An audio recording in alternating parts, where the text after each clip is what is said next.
Salam kakak-kakak semua, jumpa lagi dalam program persiapan guru sekolah minggu, program kerjasama YKB GKI TV dengan Bina Warga. Dalam kesempatan ini, kita akan bersama-sama mempersiapkan pelayanan yang Tuhan percayakan untuk kita melayani adik-adik. Kita akan membahas bagian firman Tuhan, kita juga akan menemukan ide-ide penyampaian firman Tuhan di tiap kelas. Mari kita mengawali episode kali ini dengan doa. Kami bersyukur karena Tuhan berikan kembali kami waktu untuk mempersiapkan diri. Tuhan, tolonglah agar kesempatan ini boleh kami gunakan dengan baik. Ya Roh Kudus berkuasalah atas setiap kami, sehingga saat kami membaca firman Tuhan, menemukan ide penyampaian cerita, hanya Tuhan saja yang menolong kami menemukan kehendak Tuhan. Kami siap, pimpinlah kami Tuhan. Dalam Yesus kami berdoa. Amin. Kita akan bersama-sama menggali firman Tuhan, dan pada kesempatan ini kita akan membahas Kisah Para Rasul 9 ayat 1 sampai dengan 19 bagian A. Ini kisah pertobatan Saulus. Kita mau memperkenalkan adik-adik tentang Tuhan yang mengampuni. Ada kakak pendeta Santi yang akan menolong kita untuk memahami firman Tuhan. Kak Santi, silahkan. Terima kasih Kak Pendeta Hendra. Mari kakak-kakak kita menyiapkan Alkitab. Kita membaca Kisah Para Rasul pasal 9 ayat 1 sampai 19. Kisah Para Rasul pasal 9 ayat 1 sampai 19. Saya akan baca untuk kita semua. Perikop ini diberi judul Saulus bertobat. Sementara itu, hati Saulus masih berkobar-kobar untuk mengancam dan membunuh murid-murid Tuhan. Ia menghadap imam besar dan meminta surat kuasa untuk dibawa kepada rumah-rumah ibadat Yahudi di Damsyik, supaya jika ia menemukan laki-laki atau perempuan yang mengikuti jalan Tuhan, ia dapat menangkap mereka dan membawa mereka ke Yerusalem. Dalam perjalanannya ke Damsyik, ketika ia sudah dekat kota itu, tiba-tiba cahaya memancar dari langit mengelilingi dia. Ia rebah ke tanah dan mendengar suara yang berkata kepadanya, "Saulus, Saulus, mengapa engkau menganiaya aku?" Jawab Saulus, "Siapa engkau, Tuan?" Katanya, "Akulah Yesus yang kau aniaya itu. Tetapi bangunlah dan pergilah ke dalam kota, di sana akan dikatakan kepadamu apa yang harus kau perbuat." Teman-teman seperjalanannya pun termangu-mangu karena mereka memang mendengar suara itu, tetapi tidak melihat seorang pun. Saulus bangkit berdiri lalu membuka matanya, tetapi ia tidak dapat melihat apa-apa. Mereka harus menuntun dia masuk ke Damsyik. Selama 3 hari ia tidak dapat melihat, dan selama itu juga ia tidak makan dan minum. Di Damsyik ada seorang murid Tuhan bernama Ananias. Tuhan berfirman kepadanya dalam suatu penglihatan, "Ananias." Jawabnya, "Ini aku, Tuhan." Firman Tuhan, "Bangkitlah dan pergilah ke jalan yang bernama Jalan Lurus, dan carilah di rumah Yudas seorang dari Tarsus yang bernama Saulus. Ia sedang berdoa, dan dalam suatu penglihatan ia melihat bahwa seorang yang bernama Ananias masuk ke dalam dan menumpangkan tangannya ke atasnya supaya ia dapat melihat lagi." Jawab Ananias, "Tuhan, dari banyak orang telah kudengar tentang orang itu, betapa banyaknya kejahatan yang dilakukannya terhadap orang-orang kudus-Mu di Yerusalem. Lagi pula di sini dia memperoleh kuasa dari imam-imam kepala untuk menangkap semua orang yang berseru kepada nama-Mu. Namun firman Tuhan kepadanya, 'Pergilah, sebab orang ini alat pilihan bagiku untuk memberitakan namaku di hadapan bangsa-bangsa lain serta raja-raja dan orang-orang Israel. Aku sendiri akan menunjukkan kepadanya betapa banyak penderitaan yang harus ia tanggung oleh karena namaku.' Lalu pergilah Ananias ke situ dan masuk ke rumah itu. Ia menumpangkan tangannya ke atas Saulus, katanya, 'Saulus, saudaraku, Tuhan Yesus yang telah menampakkan diri kepadamu di jalan yang kau lalui, telah menyuruh aku kepadamu supaya engkau dapat melihat lagi dan penuh dengan Roh Kudus.' Seketika itu juga seolah-olah selaput gugur dari matanya, sehingga ia dapat melihat lagi. Ia bangun lalu dibaptis. Setelah ia makan, pulihlah kekuatannya." Ya, kakak-kakak yang dikasih Tuhan, Saulus adalah seorang ahli Taurat dari suku Benyamin. Ia adalah salah seorang yang menganggap Yesus dan seluruh pengikutnya itu sebagai penghujat Tuhan, sebagai penghujat Allah. Dan didorong juga oleh sikap fanatisme yang luar biasa, kebencian yang sangat besar, dan keinginannya untuk menghancurkan seluruh kekristenan. Saulus kemudian menghadap imam besar, ia bahkan meminta surat kuasa dari imam besar agar memperoleh hak untuk menangkap, menghukum, dan membunuh setiap orang Kristen yang berhasil ditangkapnya. Sebagai seorang intelektual Yudaisme, Saulus memang punya alasan yang teologis, alasan teologis yang kuat bahwa dianggap ajaran Yesus itu berbahaya bagi kelangsungan agama Yahudi yang mengimani Yahweh Adonai adalah Esa. Karena itu dengan surat kuasa dari imam besar yang dia sudah bawa itu, ia hendak mau mengatakan bahwa Saulus sebagai kepanjangan tangan langsung dari imam besar. Dan dengan surat kuasa itu Saulus memiliki wewenang penuh dari imam besar untuk mengeksekusi setiap orang Kristen yang memang menurutnya dianggap berbahaya.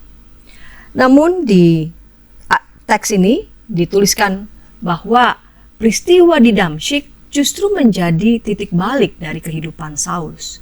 Seluruh rencana dan upaya Saulus untuk menangkap dan membunuh sebanyak mungkin pemimpin atau umat Kristen berubah secara drastis. Dalam Kisah Para Rasul pasal 9 ini menyatakan, dalam perjalanan ke Damsyik, ayat 3, ketika ia sudah dekat kota itu, tiba-tiba cahaya memancar dari langit mengelilingi dia.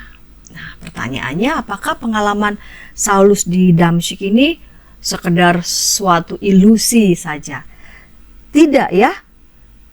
Ketika itu ia rebah ke tanah, lalu kemudian Saulus bertanya, siapakah engkau Tuhan? Katanya, akulah Yesus yang kau aniaya itu, tetapi bangunlah dan pergilah ke dalam kota. Di sana akan dikatakan kepadamu apa yang harus kau perbuat. Di ayat 7, teman-teman seperjalanannya pun termangu-mangu karena mereka memang mendengar suara itu tetapi tidak melihat seorang pun. Nah, jadi ini peristiwa bukan peristiwa ilusi. Sebab teman-teman seperjalanan Saulus pun ikut mendengar suara yang memang didengar oleh Saulus. Bedanya mereka tidak melihat seorang pun. Jadi mereka termangu-mangu, ya, mereka mendengar jelas suara itu, tapi tidak melihat seorang pun.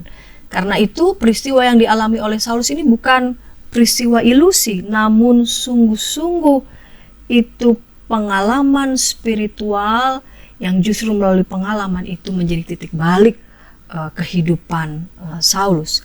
Peristiwa penampakan yang dialami oleh Saulus di Damsyik bukanlah bukan sebuah ilusi, melainkan sungguh-sungguh perjumpaan pengalaman spiritual Saulus secara pribadi. Ya. Dan Ananias dan Barnabas mengkonfirmasi penampakan Yesus kepada Saulus. Itu ada di Kisah Para Rasul pasal 9 ayat 17. Lalu pergilah Ananias ke situ dan masuk ke rumah itu. Ia menumpangkan tangannya ke atas Saulus, katanya, Saulus saudaraku, Tuhan Yesus yang telah menampakkan diri kepadamu di jalan yang kau lalui telah menyuruh aku kepadamu supaya engkau dapat melihat lagi dan penuh dengan Roh Kudus. Jadi jelas ya, peristiwa itu bukan peristiwa ilusi, melainkan memang sungguh-sungguh Yesus sendiri ya yang menampakkan diri kepada Saulus, dan dia telah menyuruh Ananias kepada Saulus supaya engkau dapat melihat lagi dan penuh dengan Roh Kudus.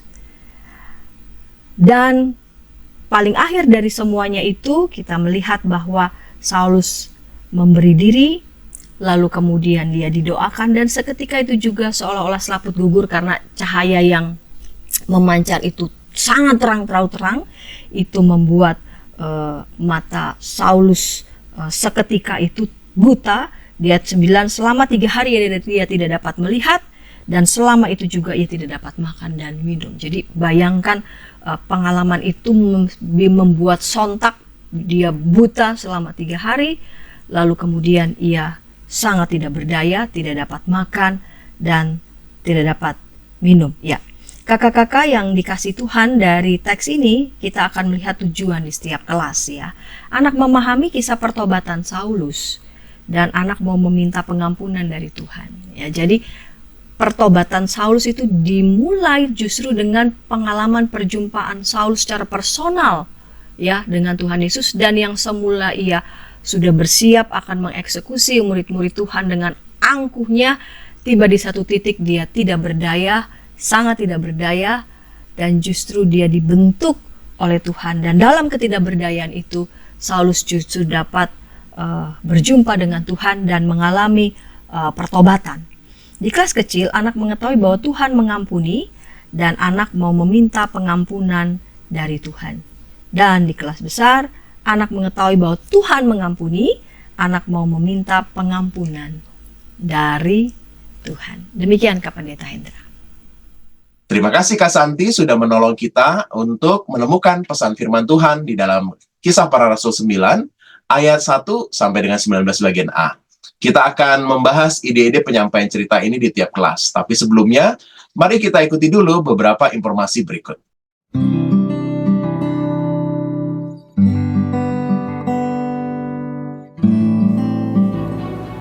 Hi folks, this is Daily Spirit for Youth, a daily devotional that helps you grow closer to God and apply His Word to your life.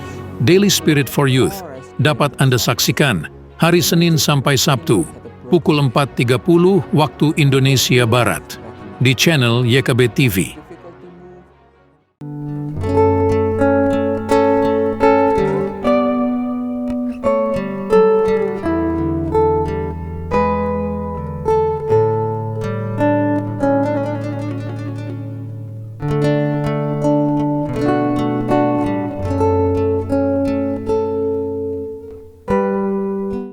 Masih dalam program persiapan guru sekolah minggu, kita sedang bersama-sama mempersiapkan pelayanan kita. Kita membahas Kisah Para Rasul 9 ayat 1 sampai dengan 19 bagian A, kisah pertobatan Saulus. Kita mau memperkenalkan adik-adik tentang Tuhan yang mengampuni.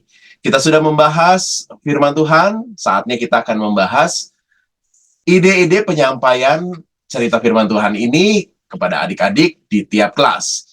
Kita akan membahas yang pertama adalah di kelas Batita Balita. Ada Kak Yonatan. Kak Yonatan akan menolong kita untuk menemukan ide di kelas Batita. Silakan Kak Yonatan. Halo kakak-kakak semua, bertemu lagi dengan saya Yonatan dalam acara PGSM. Hari ini saya akan mencoba membagikan metode mengenai Tuhan mengampuni untuk Batita dan Balita. Pertama, kita lihat kembali tujuannya. Untuk yang Batita dan Balita, tujuannya hanya anak mengenal kisah pertobatan Saulus, ya. Jadi kognitifnya ini, dan juga tujuan kedua adalah anak mau meminta pengampunan dari Tuhan. Nah, berarti lagi-lagi kita akan belajar berdoa juga untuk meminta ampun kepada Tuhan, ya kakak-kakak. Dan metodenya, karena ini untuk Batita, Balita gitu ya, saya akan menekankan untuk belajar motorik kembali gitu ya, karena umur Batita Balita ya memang daya tangkapnya kurang bisa untuk mengetahui secara keseluruhan cerita, tapi pasti untuk motorik mereka akan mengenal dengan baik gitu ya. Jadi mungkin untuk yang Batita gitu ya, bisa menggunakan metode ini kakak-kakak semua. Jadi kita menyiapkan sebuah emot gitu ya, atau gambar gitu ya, boleh di secara kertas besar, boleh HVS dibagikan ke adik-adik semua. Kalau yang kertas karton manila besar terus diisi banyak gambar kayak gini, nanti dikasih penghapus masing-masing anak, lalu minta menghapuskannya agar menjadi bersih. Kira-kira seperti itu kegiatannya, sangat mudah, sederhana, simple. Tapi untuk Batita untuk menghapus ini agak lumayan sulit ya kakak-kakak semua, apalagi kalau yang di bawah 3 tahun gitu. Ini kegiatannya kakak-kakak, kalau yang Balita pun boleh, tapi mungkin biar lebih seru yang pakai yang karton manila gitu ya, yang biar bisa bersama-sama menghapusnya bersama teman-teman gitu. Selanjutnya, setelah menjadikan ini bersih gitu ya, kita langsung katakan kepada adik-adik semua bahwa ternyata yang dibersihkan bukan cuma ini loh, ternyata ada orang namanya Saulus dibersihkan dan diampuni oleh Tuhan dosanya. Wah, disinilah baru saatnya kakak-kakak semua masuk ke dalam cerita Saulus menjadi Paulus gitu ya. Ya, menurut saya ceritanya sederhana aja, seperti poin-poin yang saya terangkan, bahwa pertama kita ceritakan bahwa Saulus menyiksa orang lain gitu ya dengan kejam, boleh menggunakan drama juga gitu ya ceritanya di sini, itu terserah kakak-kakak semua. Jadi pokoknya menunjukkan bahwa kekejaman Saulus gitu. Terus dia lagi jalan ke suatu tempat gitu ya, tiba-tiba ada sinar terang. Wah, nanti ini boleh pakai cahaya-cahayaan, boleh pakai senter yang sangat terang gitu ya supaya adik-adik semua merasakan silaunya gitu ya. Terus dia menjadi buta, jadi nanti boleh juga ada guru sekolah minggu yang tidak bisa melihat tiba-tiba gitu. Selanjutnya Saulus akhirnya disembuhkan oleh satu orang gitu ya, bernama Ananias, dan dia berubah menjadi baik. Nah, baiknya ini mungkin bisa juga yang membagikan permen lah ke setiap adik-adik, lalu seperti apapun boleh digambarkan oleh kakak-kakak semua. Dan selanjutnya setelah bercerita, kita bisa menutupnya dengan doa, minta ampun untuk dosa yang telah dilakukan. Mungkin ini sangat berat, tapi untuk adik-adik, jadi kita bilang aja minta ampun untuk dosa, minta ampun kalau nakal, minta ampun untuk apapun. Dan terakhir nanti kita untuk terakhirnya menempelkan stiker malaikat atau yang baik gitu kepada stiker yang jahat iblis. Kalau digambar saya menggambarkan seperti itu, tapi nanti kakak-kakak punya gambar lain juga boleh. Kira-kira itu yang saya bagikan metodenya. Nanti kakak-kakak semua bisa memvariasikannya, bisa juga memakai metode yang lain, atau mungkin juga bisa berbagi di kolom chat di bawah ini. Itu dari saya, terima kasih. Terima kasih Kak Yonatan menolong kita untuk menemukan ide yang menarik untuk kita gunakan di kelas Batita Balita. Kita akan beranjak ke kelas kecil, tapi sebelumnya mari kita ikuti dulu beberapa informasi berikut. Dari kungkungan malam gelap. Nyanyikanlah nyanyian baru setiap hari Rabu pukul 12 waktu Indonesia Barat. Dapat Anda nikmati di channel Lagu Rohani YKB TV.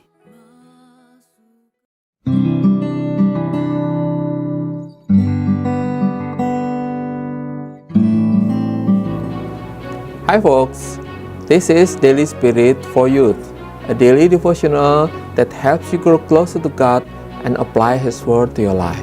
Daily Spirit for Youth dapat Anda saksikan hari Senin sampai Sabtu pukul 4.30 waktu Indonesia Barat di channel YKB TV. Masih dalam program persiapan guru sekolah minggu, kita sedang membahas kisah pertobatan Saulus, Kisah Para Rasul, pasal yang ke-9 ayat 1 sampai dengan 19 bagian A. Kita mau memperkenalkan adik-adik tentang Tuhan yang mengampuni.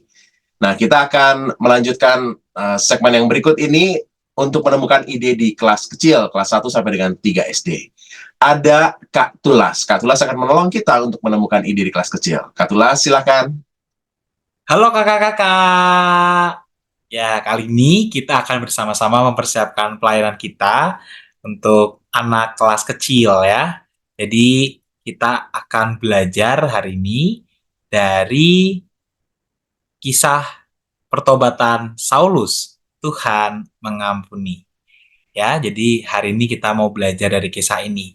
Tujuan yang kita harapkan tercapai dari pembelajaran kali ini adalah pertama, anak bisa mengetahui gitu kakak-kakak ya, bahwa Tuhan itu Maha Pengampun ya. Tuhan mengampuni kesalahan umatnya. Nah, ini tujuan yang pertama. Sehingga ketika nantinya anak-anak tahu bahwa Tuhan mengampuni, diharapkan anak-anak bisa mencapai tujuan yang kedua, yaitu anak-anak mau untuk meminta pengampunan dari Tuhan ya. Ini tujuan yang kedua. Anak mau meminta pengampunan dari Tuhan. Nah, untuk mencapai dua tujuan ini, saya ada saran gitu ya, untuk metode penyampaian yang bisa kita gunakan ketika menyampaikan cerita ini. Nah, ini ingat kakak-kakak ya, ini hanya sebatas saran. Jika nanti ketika kakak-kakak bercerita, kakak-kakak punya ide ataupun kreativitas lainnya, dipersilakan untuk mengembangkan ya dengan cara kakak-kakak tersendiri. Tapi ini saran yang saya sampaikan ya. Saran yang pertama adalah jika terdapat lebih dari 3 orang GSM yang melayani di kelas, maka kakak-kakak dapat bermain role play singkat untuk menyampaikan cerita mengenai Saulus yang bertobat. Adapun peran-peran yang perlu dimainkan antara lain yaitu Saulus tentunya gitu ya. Lalu yang kedua adalah ada narator, dan ini, nah misalkan kakak-kakak di kelas ternyata cuma ada 3 orang gitu ya, pas 3 orang, maka untuk pengisi suara dialog Tuhan gitu ya, pengisi suara untuk dialog Tuhan ini atau daber bisa digabungkan merangkap di narator gitu ya. Jadi narator merangkap sekaligus sebagai daber atau pengisi suara untuk dialog Tuhan. Tapi jika memang ada lebih dari 3 orang, maka bisa dipisah gitu ya, narator sendiri, pengisi suara untuk dialog Tuhan tersendiri. Lalu yang terakhir adalah Ananias. Nah, ini untuk yang mungkin jumlah pengajarnya atau jumlah pelayannya lebih dari 3 atau lebih ya, jumlahnya 3 orang atau lebih. Nah, tapi jika kakak-kakak ternyata sendirian gitu ya, single fighter, maka kakak-kakak bisa menyampaikan cerita dengan metode monolog ya, sembari mengambil peran menjadi Saulus, atau bahasa bahasa gampangnya adalah kakak-kakak nih berperan nih jadi Saulus ya. Saulus yang menceritakan kembali peristiwa yang pernah dia alami, yaitu peristiwa ketika ia berjumpa dengan Tuhan Yesus ya. Nah, ini beberapa saran metode penyampaian yang bisa kita gunakan ketika nanti menyampaikan cerita. Nah, jika kakak-kakak mengikuti saran ini, kakak-kakak, maka nanti ketika cerita akan dibagi menjadi 5 adegan ya. Nah, kita langsung masuk saja ke adegan pertama, yaitu adegan aku adalah Saulus. Nah, di sini baik yang bermain role play maupun yang menyampaikan dengan monolog gitu ya, bisa menggunakan skrip yang telah disediakan, karena skrip ini juga berdasarkan bahan yang telah kita terima dari seluruh anak gitu ya. Nah, di part ini silakan kakak-kakak yang berperan sebagai Saulus maupun yang monolog memperkenalkan diri sebagai seorang Saulus gitu ya. Jadi sesuai dengan skrip ini, maka menceritakan tentang aku adalah Saulus gitu ya. Aku tidak suka orang Kristen. Maka dari itu aku tangkap semua orang Kristen dan memasukkan mereka ke dalam penjara. Hahaha. Nah, setelah sampai di bagian ini kakak-kakak bisa jeda sejenak ya untuk mengambil selembar kertas yang telah disiapkan ya. Jadi selembar kertas ini mungkin bisa berisi nama-nama yang dituliskan gitu ya. Nanti kertasnya akan dilihatkan sekilas ke adik-adik bahwa ada nama-nama ya gitu ya. Tapi tidak perlu diperlihatkan nama siapa saja yang kakak-kakak tulis gitu ya, karena nanti bisa terjadi kesalahan penyampaian ataupun juga kesalahan tafsir gitu ya. Tetapi perlihatkan saja bahwa ini ada daftar nama-nama orang yang sudah ditangkap dan dipenjarakan oleh Saulus gitu ya. Nah, kemudian setelah menunjukkan itu, barulah kakak-kakak bisa melanjutkan dialog, gitu ya, melanjutkan skripnya dengan mengatakan, lihatlah ini adalah nama-nama orang Kristen yang sudah aku tangkap dan masukkan ke dalam penjara dan seterusnya. Nah, setelah selesai di sini kakak-kakak ya bisa kakak-kakak yang berperan sebagai Saulus ataupun juga sebagai monolog gitu ya, seolah-olah akan melanjutkan perjalanan atau melanjutkan pekerjaannya untuk menangkap orang-orang Kristen ya. Ini untuk khusus yang bermain role play ya, tapi kalau yang monolog cukup sebatas sampai menceritakan bahwa aku ini Saulus, aku orang yang menangkap orang-orang Kristen dan seterusnya gitu ya. Mungkin juga bisa di bagian ini gitu ya, karena ada bagian interaksi kakak-kakak yang bermain role play nanti setelah selesai gitu ya, dan akan seolah-olah melanjutkan untuk menangkap orang-orang Kristen, bisa nggodani atau membuat adik-adik itu seolah-olah akan ditangkap gitu ya sama si Saulus gini ya, ayo kamu aku tangkap juga dan seterusnya ya. Ini bisa menjadi bagian dari interaksi dengan adik-adik ya, supaya adik-adik merasa masuk ke dalam bagian dari cerita itu. Nah, kemudian kita masuk ke adegan yang kedua. Di sini mungkin tidak ada catatan khusus kakak-kakak ya. Nah, kita masuk ke adegan yang kedua, yaitu perjalanan mengubahkan. Nah, di sini bagi yang bermain role play, narator mulai membacakan narasi ya di adegan kedua. Nah, di sini narator bisa membacakan narasi gitu ya, dan catatannya di bagian akhir itu ketika mengatakan tetapi tiba-tiba di tengah jalan. Nah, di sini sedikit ada penekanan gitu ya, dan seperti kayak kesan menggantung supaya tidak seperti membacakan narasi yang kaku gitu ya, tapi ada semacam daya tarik tersendiri untuk adik-adik bisa mendengarkan cerita. Nah, di sini Saulus gitu ya, seolah seperti kilauan gitu ya, sambil menyampaikan dialog ini gitu ya. Cahaya apa itu? Silau sekali. Nah, sambil silau-silau sekali gitu, nanti yang pemeran Saulus bisa mulai perlahan ya jatuh ke lantai gitu ya, jatuh gitu ya, merebah.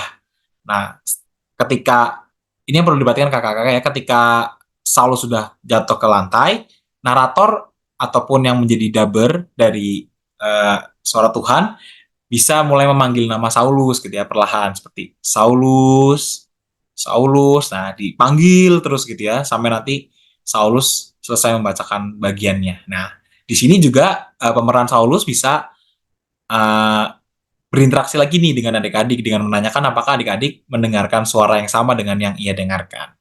Nah, kemudian setelah bertanya itu, setelah menyelesaikan bagian skripnya, barulah pengisi suara Tuhan ini mulai membacakan ini ya. Saulus, Saulus, mengapa engkau menyakiti orang yang percaya padaku? Nah, sampai di sini aja kakak-kakak ya.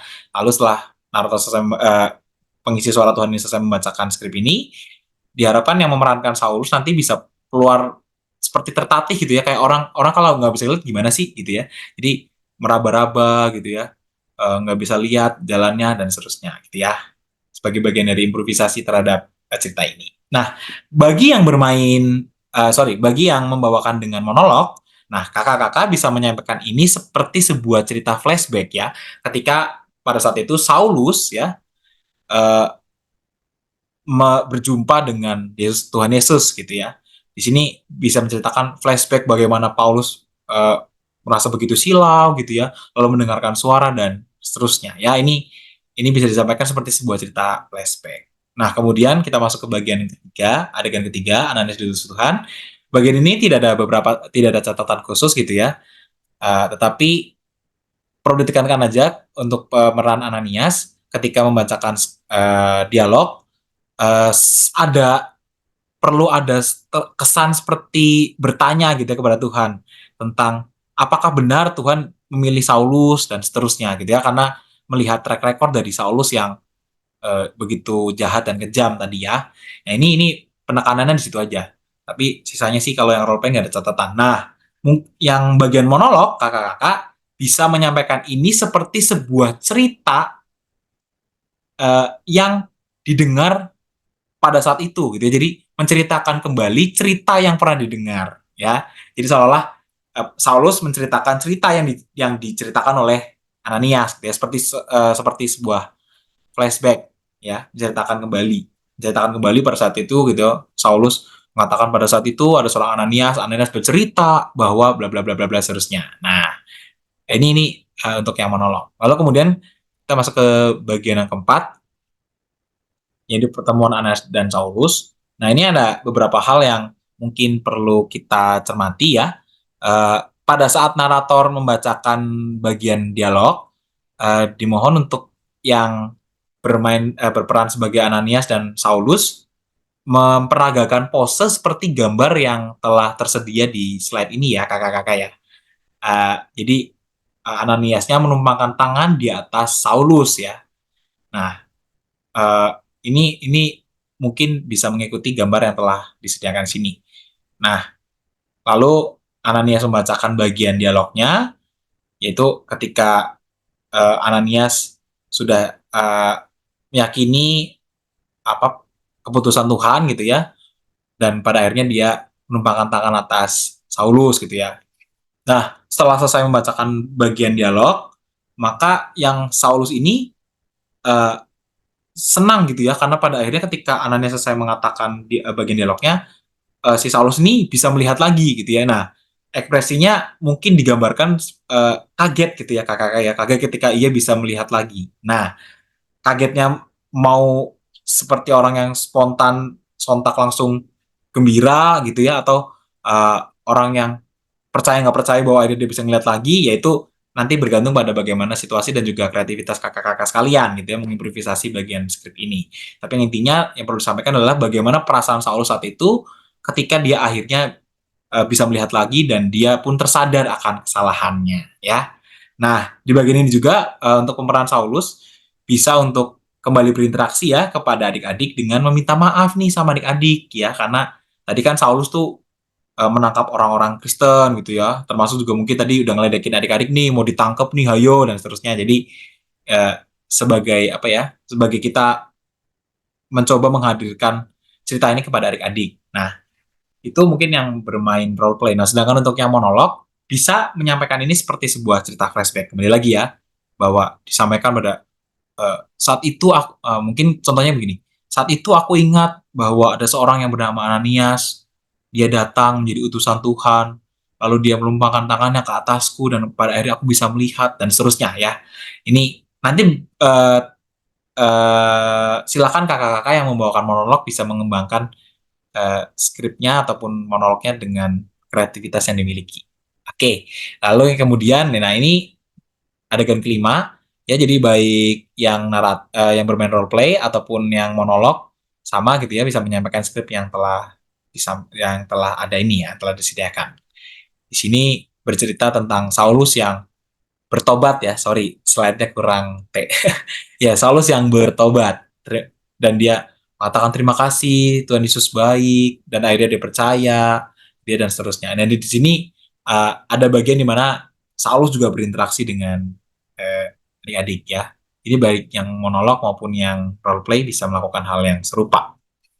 Ya, kemudian ini cerita selesai. Oke, ini ya kakak-kakak ya, bagian-bagian dari cerita yang akan kita sampaikan ketika nanti mungkin bermain role play ataupun membawakannya secara monolog. Ataupun jika kakak-kakak punya ide lain ataupun kreativitas lain, dipersilahkan untuk mengembangkan ya. Tapi intinya kita menekankan tentang cerita Saulus yang bertemu Tuhan Yesus dan akhirnya dia bertobat. Nah, kemudian setelah selesai ini, kita masuk kepada bagian penutup ya kakak-kakak. Nah, bagian penutup ini yang pertama kita perlu menanyakan nih kesannya adik-adik terhadap cerita yang sudah disampaikan ya. Jadi menanyakan kesan ASM terhadap cerita yang sudah disampaikan. Jadi ini juga bisa sebagai tolak ukur kita apakah cerita yang kita sampaikan telah anak-anak pahami, telah anak-anak mengerti dan seterusnya. Jadi ini pertanyaan yang cukup penting untuk kita tanyakan. Bagaimana kesannya? Apa sih ceritanya gitu ya? Sedikit singkat aja. Lalu kemudian setelah mendapatkan kesan dari adik-adik, pertanyaan berikutnya adalah kita membawanya kepada relevansi kehidupan adik-adik sehari-hari ya, tentang apakah adik-adik juga pernah nih berbuat kesalahan dan diampuni, mungkin di rumah berbuat salah sama orang tua, atau di sekolah berbuat salah sama teman, sama guru dan seterusnya ya. Nah, ketika mungkin adik-adik menceritakan, silakan kakak-kakak bisa memfokuskan nih pada perasaan. Nah, ini penting, pada perasaan dari ASM ataupun adik-adik kita. Sehingga kita bukan hanya melibatkan sisi kognitif, tapi juga sisi emosional ya. Sehingga cerita ini bisa benar-benar ngeresep gitu istilahnya ke adik-adik. Karena mereka juga menyambungkannya ataupun meriletkannya dengan kehidupan sehari-hari. Ya, ini jadi penting. Jadi fokuskan pada perasaan adik-adik dalam peristiwa-peristiwa ya, tentang ketika mereka berbuat salah dan diampuni. Nah, kemudian setelah berbicara dari sisi pengalaman adik-adik, barulah kita menyampaikan poin teologis utama dari cerita ini tentang Tuhan yang Maha Pengampun, ya, Tuhan yang mau mengampuni kesalahan umatnya. Nah, ini perlu kita sampaikan dengan jelas dan gamblang tentang Tuhan yang mau mengampuni, sama kayak Tuhan Yesus mengampuni Saulus yang begitu jahat, begitu juga Tuhan mau mengampuni setiap kita, setiap adik-adik ya. Itu nanti bisa disampaikan demikian. Nah, ini juga perlu disampaikan kakak-kakak pentingnya ya kalau belajar dari kisah Saulus bahwa tentang bukan cuma Tuhan mengampuni karena kita mau mengaku gitu ya, mengaku dosa kita, sama seperti Saulus tadi mengaku dosanya. Kita pun juga perlu mengakui dosa kita, mengakui kesalahan kita dan meminta maaf. Nah, setelah meminta maaf, kita juga berjanji tidak mengulanginya lagi, alias bertobat. Sama seperti Saulus ya, bahwa Saulus yang tadinya menganiaya, menyakiti orang-orang Kristen, pada akhirnya dia berubah, ya, setelah dia mengakui kesalahannya, meminta maaf, diampuni oleh Tuhan, dia berubah, dia bertobat, tidak lagi menyakiti, menyayangi, bahkan melayani, bahkan dia memberitakan firman Tuhan. Ya, ini perlu ditekankan tentang bagaimana Tuhan mau mengampuni selama anak-anak mau minta ampun sama Tuhan, selama anak-anak juga mau berjanji tidak mengulangi kesalahan yang sama. Oke, mungkin itu yang bisa saya sampaikan terkait dengan persiapan cerita belajar dari kisah Saulus, Tuhan mengampuni. Kiranya Tuhan memberkati setiap persiapan kakak-kakak dalam nantinya melayani anak-anak kelas kecil. Tuhan memberkati kita. Terima kasih Kak Tulas sudah menolong kita untuk menemukan ide di kelas kecil. Dan kita akan beranjak ke kelas besar, tapi kita ikuti dulu beberapa informasi berikut. Dari gungkungan malam gelap. Nyanyikanlah nyanyian baru setiap hari Rabu pukul 12 waktu Indonesia Barat. Dapat Anda nikmati di channel Lagu Rohani YKB TV.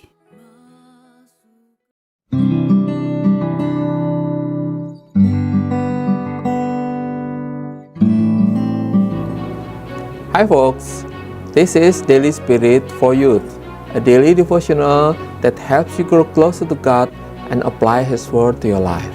Daily Spirit for Youth dapat Anda saksikan hari Senin sampai Sabtu pukul 4.30 waktu Indonesia Barat di channel YKB TV. Masih dalam program persiapan guru sekolah minggu, program kerjasama YKB GKTV dengan Bina Warga. Kita sedang membahas kisah para rasul 9 ayat 1 sampai dengan 19 bagian A, kisah pertobatan Saulus. Kita mau memperkenalkan adik-adik tentang Tuhan yang mengampuni. Pada segmen ini kita akan bersama membahas ide penyampaian cerita di kelas besar. Di kelas besar ada Kak Yosi akan menolong kita untuk menemukan ide apa nih ya yang bisa kita gunakan di kelas besar. Kak Yosi silakan. Terima kasih Kak Santi. Kakak-kakak, untuk kelas besar tujuan pembelajaran kita ada dua, yaitu anak mengetahui bahwa Tuhan mengampuni dan anak mau meminta pengampunan dari Tuhan. Nah, untuk itu alur pengajaran kita, pertama-tama kita mau mengajak anak untuk mengerti dan mengetahui bahwa Tuhan itu mengampuni. Untuk itu, usulan saya, kakak-kakak dapat menyiapkan satu kertas ya. Kertas ini bisa ditempel mungkin di depan ruang sekolah minggu atau di papan. Lalu anak-anak kita minta untuk menuliskan dosa ya, atau kesalahan paling besar yang pernah dia lakukan. Atau mungkin anak-anak bisa diminta juga untuk menuliskan yang menurut dia dosa atau kesalahan paling besar yang dapat dilakukan oleh orang lain. Lalu anak-anak menulis satu persatu. Setelah itu kita sudah siapkan juga satu kertas lain bergambar Tuhan Yesus ya. Dan nanti kita bacakan kepada anak-anak, ini tadi yang ditulis nih ya, ada dosa ini, dosa macam-macam itu ya. Setelah itu dengan mengangkat gambar Tuhan Yesus, kita tempelkan gambar Tuhan Yesus itu sehingga menutupi dosa-dosa yang sudah ditulis oleh anak-anak ya. Dengan begitu kita lalu dapat mengatakan bahwa semua dosa sebesar apapun diampuni oleh Tuhan Yesus. Atau kalau kakak-kakak bisa menyiapkan ya, mungkin di balik kertas itu, jadi di kertas yang ditulis oleh anak-anak itu, di sebaliknya sudah kita siapkan gambar Tuhan Yesus ya. Jadi kita tanyakan dulu kepada anak-anak apakah dosa-dosa ini akan diampuni atau dimaafkan oleh Tuhan Yesus. Nah, lalu kita balik bahwa ternyata semua dosa itu diampuni, dimaafkan, sudah tidak diingat-ingat lagi, dan semuanya hanya Tuhan yang bisa mengampuni. Jadi melalui pembukaan ini kita mengajak anak untuk mengetahui, mengingat ulang atau mengerti bahwa Tuhan itu mau mengampuni dosa yang dilakukan oleh anak-anak, oleh manusia. Itu dalam pembukaan, lalu kita akan masuk dalam pokok pelajaran penyampaian perikop kita hari ini tentang Saulus. Nah, kakak bisa mulai dengan mengajak anak untuk membaca perikop kita hari ini dari Kisah Para Rasul. Setelah itu kakak bisa menceritakan ya dengan membawa alat peraga, misalnya berupa senter ya. Lalu kita mulai dengan bercerita tentang Saulus ini ya, Saulus dan kejahatan-kejahatannya. Lalu dengan senter atau dengan flashlight dari handphone kita bisa praktekkan ke anak-anak mungkin sebentar saja ya, bagaimana cahaya itu menyilaukan ya, dan itu melambangkan kasih Tuhan yang datang kepada Paulus ya, yang menyebabkan Saulus ini buta selama 3 hari. Nah, mungkin ini bisa kita praktekkan juga ya, sambil anak-anak diminta untuk memejamkan mata atau untuk ditutup matanya dengan kain ya beberapa detik. Nah, ini Saulus ini sampai 3 hari. 3 hari tidak dapat melihat, 3 hari tidak makan dan tidak minum, ditulis di Kisah Para Rasul begitu ya. Tentu ini kita bisa ceritakan, sampaikan kepada anak-anak kelas besar bahwa ini situasi yang pasti tidak mudah ya, situasi yang sangat sulit, tetapi justru dalam situasi yang seperti itu ternyata Tuhan sedang membuat rencana untuk Saulus ya, melalui kehadiran Ananias yang diutus oleh Tuhan untuk membuat Saulus mau meminta pengampunan dari Tuhan.